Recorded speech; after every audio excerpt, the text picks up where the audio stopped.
Hello, everyone. This is Ian Schreier, Assistant Athletic Director for Sports Information at Adelphi University and a member of the CoSIDA Academic All-America New Media Committee. And it is like deja vu because it is my esteemed pleasure to again be joined now by the 2021 CoSIDA Academic All-America Division I Team Member of the Year in the sport of women's soccer, a senior from Penn State University, Kerry Abello. Kerry, as I said, it's like deja vu for me because not only did I get the opportunity when you played last spring to interview you and congratulate you on this honor, only so many months later I get to do it again here after having an outstanding fall campaign as you wrap up your career at Penn State. What does it mean to you now, even more so now that you've won this award back-to-back years? Oh my goodness. I mean, it's incredible. And I have to say I was kind of shocked. I mean, even the first time I won it, I don't think I really understood what the award was at first. And kind of after it all came out, I was just even more humbled. Like after we did this interview, I was like, oh my goodness, like especially knowing all of my teammates and how hard they work and all of their accomplishments and just overall of D1 soccer, it's incredibly humbling, and especially to win it again. I was kind of like, are you sure?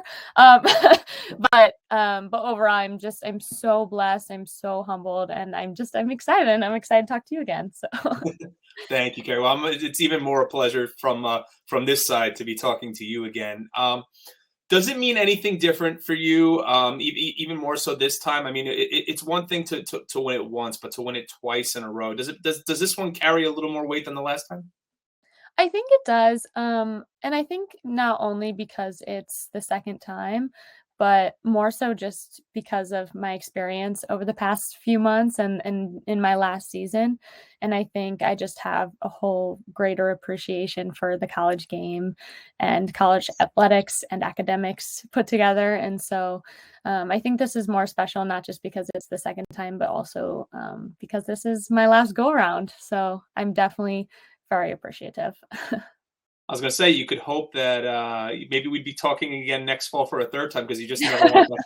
You just I never wish. want that. Never. I know you just never want that playing career to end. Now, since the last time we spoke, I remember when we spoke last time. We spoke how what was it like for you to finally be come back in the spring and play after the fall got really taken away from everybody because of the COVID pandemic.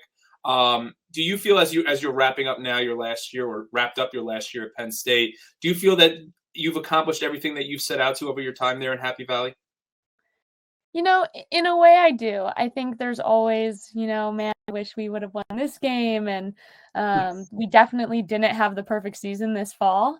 We had a lot of challenges, faced a lot of adversity, just like we do every season. And I definitely did over the course of my career. But I have learned so much, and I know that I gave it everything I had, and I know each of my teammates did the same, especially this last season. And so, while I have 4 Big Ten rings, and I'm so grateful for those, and so proud of each one, and each one was so hard to win. And while sure there were still trophies left out there, I think overall, I did everything I wanted to do, and I gave it my all, and I can look back and be super happy about it. If you can compare this fall from last spring, obviously the turnaround was so quick because it was the first time we ever saw a typical fall championship or a fall season played in the spring because of the pandemic. Not maybe outside all of all the testing that you went through as a student athlete and everything. What made what was the difference between for you playing last spring and being so humble and having the opportunity to play as compared to this fall? What was the difference when you look back on last spring and this fall? What was the difference for you? Yeah, I mean, I think there was definitely a lot more fatigue in the fall. Going straight from a spring season to a fall season was really challenging on a lot of teams for different reasons, and COVID didn't vanish, unfortunately. So we were still going through a lot of those difficulties. I think we were still all very grateful to play. I don't think that was gone by any sense. And especially me and my fellow senior, Sam Coffey, like it was our last go around. So we were especially gripping this season. But I definitely think you can't neglect the challenges that this season brought, coming right off a spring season, having such a short turnaround, and also still having to deal with the effects of the pandemic during season was challenging. But nonetheless, we played a full season and we enjoyed it, and it was my last one. So I think we were still really grateful for the season. As this was your last year, as you've alluded to a couple of times, your last season at Penn State, is there any personally or from a team perspective? I know you mentioned, 4 Big Ten rings. You certainly can't leave that out. But at the same time, are there any regrets personally or even from a team perspective that as you leave Penn State, as you mentioned to me, in only 12 days as you get ready to graduate, any regrets that you feel you've left out there over your time at Penn State or no? I don't think so. No, I think I have made tons of mistakes, mistakes after mistakes throughout my entire time here from start to finish. But I've learned from each one of them. And I guess I don't know if it's a regret, but my only thought is that I wish I had realized sooner how short it was. And I know everyone always tells you it goes by fast, but you don't really understand that until you're looking the end dead in the eye, which I'm doing right now. So I guess my only regret is kind of realizing that a little too late, going into my last season, being like, man, it's the last one. But overall, no regrets, lots of mistakes, but good lessons learned. And yeah. Last time we spoke, you mentioned about, we discussed for a short period of time how you were drafted by Orlando in the National Women's Soccer League, and what were your plans after graduation? And you had mentioned to me before we even jumped on this conference call that you're going to continue to play soccer professionally, and at the same time, you also hope to go to medical school. So Tell me a little bit about now. I mean, kind of elaborate a little more about your plans post Penn State. Yeah, so I mean, right now my my plan is to move to Orlando. Going to play for the Orlando Pride. I'm so excited. It's been a long time coming since the draft, at the beginning of this year. And for now, I want to pursue my professional soccer career. I'm so excited. It is definitely a dream come true. I mean, I've wanted to be a professional soccer player for as long as I can remember. So I'm really excited about the opportunity, and I kind of want to see where it takes me. I'm not exactly sure when I'll hang up the cleats, but the idea is that I can go back to school kind of whenever, but I can't play soccer forever. So, but at some point, I definitely want to pursue medical school after I'm done playing professionally, and something I'm equally excited about. I've always known that I wanted to be a doctor and I wanted to go to med school. So eventually when I hang up the cleats, which I can't even think about right now, that will be waiting for me. So do you have a particular concentration in the medical field that you hope to? You said you want to be a doctor. So do you know what kind of doctor you'd like to be? Well, I know I want to be a surgeon. I am not sure about specialty yet. I feel like everyone tells me I'm going to end up in orthopedics because of athletics, of course, is, right? Which probably isn't that far off, but I'm trying to keep my mind open. A lot of people have told me it kind of chooses you while you're in med school, not in a cliche way, but I think I could end up in orthopedics, but we'll see. So is the hope that maybe you can learn to reconstruct ACLs in such a way you could play until you're 55? I mean, oh man, I wish.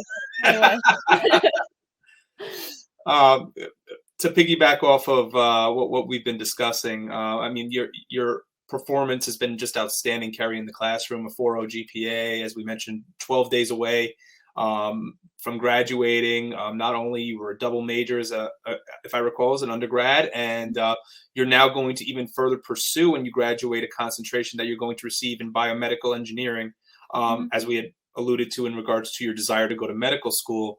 I know we had this conversation last time. I'm going to ask again. I mean, it just seems like each semester you just find ways to get better. And how do you find a way just to balance that perfect medium between being an athlete and being a student in the classroom? Yeah, I mean, I think I owe a lot of it to the people that I'm surrounded with at Penn State. I mean, my coaches, my professors, even my teammates, I think they've had to be really flexible with me over the years. I think sometimes people ask me, like, how do you do it all? And the reality is I don't do it all. I do it all with my professors and my coaches. And sometimes I don't do everything the traditional way, or takes me longer or whatever, because I do have the habit of spreading myself a little too thin sometimes because I have too many interests, which isn't a horrible thing, but can definitely be hard to manage my time. And so I think I owe a lot of it to especially my coaches and my professors who have been really willing to work with me over these past 4.5 years so that I can try to do it all. That actually segues perfectly into my next question, and I think we could probably create an ongoing list of the number of people that have impacted your life in such a way. I think last time we spoke a lot about your parents and all the people that have played such just a pivotal role in your life. Is there one or two you had mentioned about the number of people that have played such an important part of your life at Penn State? Is there one or two? Is there one or two specific people that you could point out and say these are the people that transformed me into who I am today? Yeah, I mean, the first person that comes to mind is my head coach. We just call her coach, but it's Coach Erica Dombach, and she is my hero. I mean, I watching her lead this team and be vulnerable with our team while also, being totally hard and scary at the same time. But especially in my last year or two, really getting to know her as a person. And she's been incredible and just integral in my development as a person from my freshman year when I got here and I had little to no confidence. I didn't say a word. I was a scared little freshman who had a lot of growing up to do. And she always believed in me and she didn't let me take the easy way out ever. She challenged me and looked me in the eye and not to mention she's an incredible soccer coach, but more so she's cared so much about my personal development and everyone on my team more than just as soccer players. And so I owe so much of it to her. And I'm so grateful that I chose Penn State and was able to learn directly from her and get to know her and be her friend. So, so yeah, coach. What is as you look back on your career and your time at Penn State to wrap this all up? I mean, what is the one thing you're just, when as you leave State College, what is the one thing you're going to remember most about your time at Penn State? My team. My team. I want to cry on this. I'm sorry, I didn't mean to put the question. No, it's okay. It's okay. I mean, I've had the pleasure of getting to know so many different girls. I mean, college sports, you cycle through classes of people every year, which is so hard to say goodbye. And I think our team gets better every year culturally and we just get closer. And I've had the opportunity to drive that culture, especially in my last few years. And I'll just remember all my teammates. I mean, I've learned so much from them. I've experienced every memory with them. And I mean, I'm like sad, but they're my friends for life. Like I'm going to talk to them all the time. But that's what has made Penn State and my experience at Penn State so special is my relationship with my teammates, because at the end of the day, like, don't get me wrong, I love those Big Ten rings. And I'll remember the wins and the losses, I guess, but I mean, mostly I'll remember my teammates and the memories I've made with them. And that includes like my coaches and the whole coaching staff. But they've really made these last 4.5 years special. And I'm so sad to leave, and it's been hard coming to grips with that, but I'm also really grateful that I have something so special here that makes it hard to leave. But yeah, so definitely be my teammates. You'll always bleed Penn State blue and white forever. So Oh my gosh, yes. Penn State till I die, for sure. Kerry, well, first off, from this side and also on behalf of CoSIDA, congratulations. Well-deserved now a two-time or two in a row back-to-back CoSIDA Academic All-America Team Member of the Year. And there's just nothing more special than having the opportunity to talk to student athletes like yourself, Kerry, who just really exemplify what a student athlete is and should always be. Thank you so much.